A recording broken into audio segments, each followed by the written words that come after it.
No, na vsak način mora biti pogumen, ker pravijo, da Cagov pri punci še ni spal, malo za šalo, ampak brez poguma, ki ima za podlago tudi znanje in odločnost, zlasti voljo biti zmagovalec, ne more to uspeti.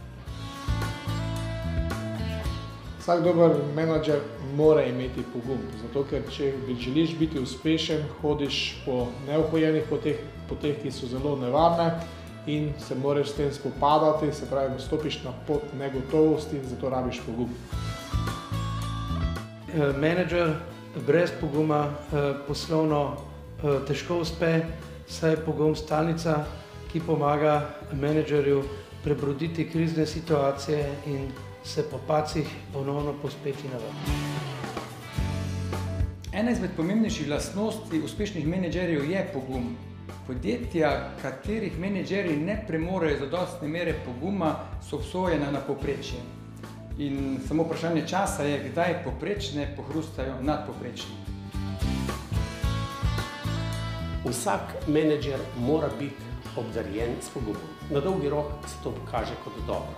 Seveda, pogum ne sme biti v poslovnem svetu korajža, to je narobe.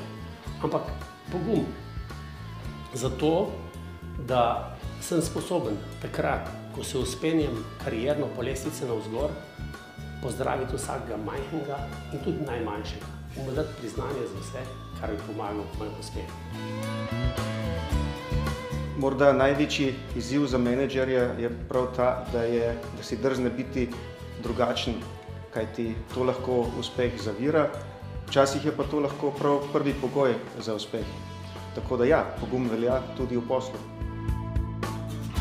Seveda je potrebno imeti pogum, ravno zato, da se kaj premakne. Če nimamo poguma, znano ves čas ostaja znano in neznano ostaja neznano. Jaz mislim, da se ključni premiki delajo točno tam, ko iz znanega greš v neznano in ko iz neznanega narediš nekaj znanega. To brez poguma ne gre.